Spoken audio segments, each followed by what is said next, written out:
Accueil chaleureux, ovations, slogans approbateurs, l'ambiance est conviviale et témoigne de la symbiose entre le chef de l'État et sa population. Le Bata, terre de la Renaissance, par la voix du gouverneur Benaindo Tatola, a fait part de sa fierté d'accueillir le maréchal du Tchad Idriss Déby Itnou, à qui il renouvelle son soutien infaillible et son entière adhésion à sa politique de développement socio-économique. Du président de la République, le Bata attend beaucoup, à en juger par le chapelet de doléances égrené par le gouverneur.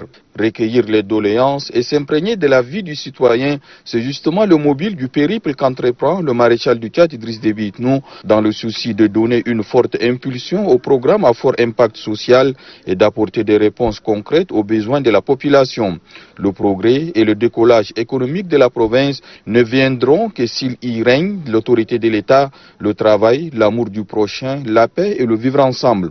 Autant de notions rappelées avec insistance par le maréchal du Tchad Idriss Déby Itnou, qui n'a pas mâché ce mot pour dénoncer la déchirure à laquelle se livrent les fils du Bata, souvent pour des choses de moindre importance. Les chefs traditionnels et les cadres sont appelés à plus de responsabilités. Il n'y a pas un Tchad de substitution. Ne vous déchirez pas, a-t-il conseillé, rappelant que la terre, les ressources et les infrastructures appartiennent à l'État et par conséquent, tout Tchadien a le droit d'en jouir. La circulation des armes, le trafic des enfants vers les pays voisins, la coupe abusive des arbres, la scolarisation des enfants et particulièrement des filles, les violences faites aux femmes sont également abordées par le chef de l'État qui a demandé aux fils du Bata d'emprunter la meilleure voie et d'adopter la meilleure attitude qui conduiront leur cité au progrès espéré.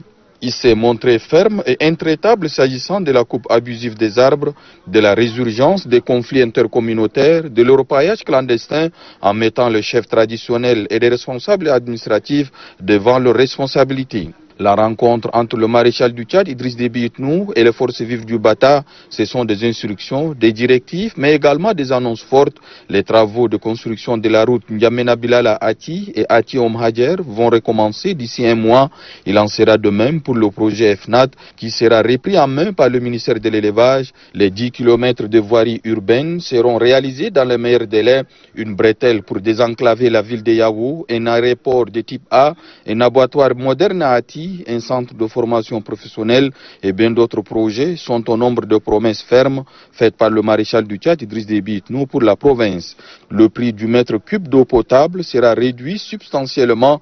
Tous les chantiers arrêtés depuis 2014 vont reprendre, autant d'annonces qui ont arraché des applaudissements nourris et de youyou, signe du désir ardent des filles et fils du Bata de voir leur province décoller véritablement conformément aux vœux du maréchal du Tchad Idriss Déby Itnou.